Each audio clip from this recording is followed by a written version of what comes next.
અગત્યના સમાચાર સામે આવી રહ્યા છે જૂનાગઢથી। જૂનાગઢ ખાતે મતગણતરીની તૈયારીઓ પૂર્ણ થઈ ચૂકી છે। મહત્વના સમાચાર જૂનાગઢથી સામે આવી રહ્યા છે।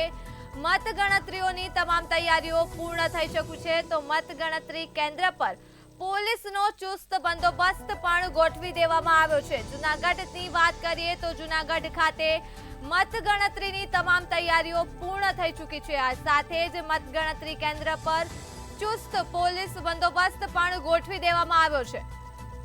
આવતીકાલના મતગણતરીને લઈ અગત્યના સમાચાર જૂનાગઢથી સામે આવી રહ્યા છે। મતગણતરીની તમામ તૈયારીઓ પૂર્ણ થઈ ચૂકી છે તો મતગણતરી કેન્દ્ર પર પોલીસનો ચુસ્ત બંદોબસ્ત પણ ગોઠવી દેવામાં આવ્યો છે।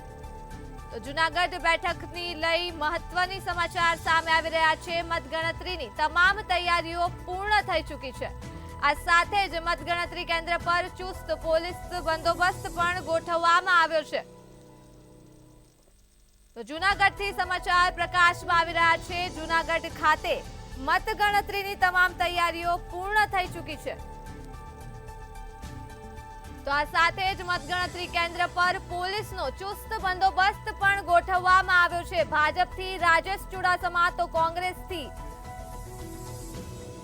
હીરાભાઈ જેઠવા લડતા હતા ત્યારે જૂનાગઢ ખાતેની મતગણતરી બેઠક પર પોલીસનો ચુસ્ત બંદોબસ્ત ગોઠવી દેવામાં આવ્યો છે। તો જૂનાગઢથી સમાચાર પ્રકાશમાં આવી રહ્યો છે। મતગણતરીની તમામ તૈયારીઓ પૂર્ણ કરી દેવામાં આવી છે। આ સાથે જ મતગણતરી કેન્દ્ર પર પોલીસનો ચુસ્ત બંદોબસ્ત પણ ગોઠવી દેવામાં આવ્યો છે। તો જૂનાગઢ ખાતે હાલ મતગણતરીની તમામ તૈયારીઓ પૂર્ણ થઈ ચૂકી છે। આ મુદ્દે જ આપણી સાથે સંવાદદાતા અમર બખાઈ જૂનાગઢથી લાઈવ જોડાઈ ચૂક્યા છે। જી અમર, જૂનાગઢમાં હવે મતગણતરીની તૈયારીઓ પૂર્ણ થઈ ચૂકી છે, શું છે વધુ વિગત?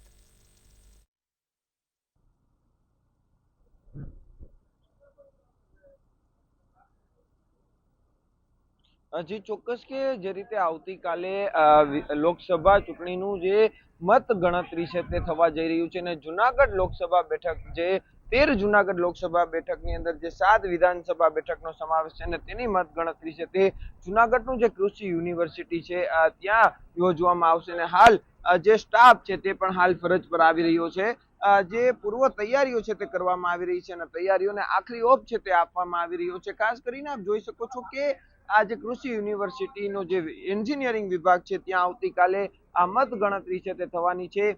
ખાસ કરીને 7 વિધાનસભા બેઠકો માટે 14 ટેબલો ગોઠવાયા છે। એક સાથે તમામ ઈવીએમ કુલ છે અને એક ટેબલ દીઠ 4 કર્મચારીઓ સહિત 1200 થી વધુનો સ્ટાફ છે તે તૈનાત રહેશે।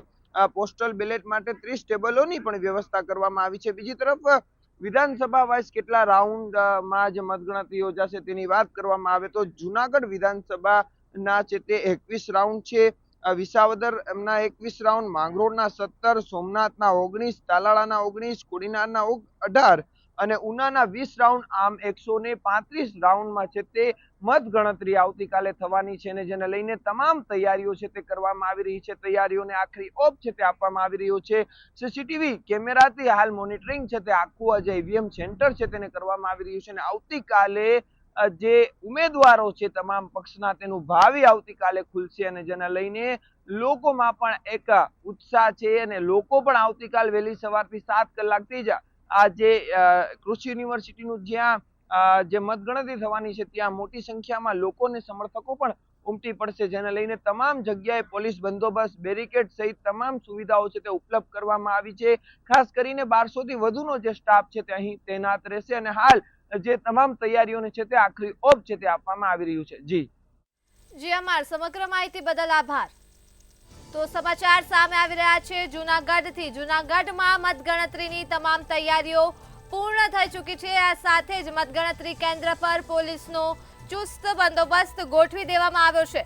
તો અગત્યના સમાચાર પ્રકાશમાં આવી રહ્યા છે જૂનાગઢથી। જૂનાગઢમાં મતગણતરીની તૈયારીઓ પૂર્ણ થઈ ચૂકી છે ત્યારે હવે મતગણતરી કેન્દ્ર પર પોલીસનો ચુસ્ત બંદોબસ્ત ગોઠવી દેવામાં આવ્યો છે।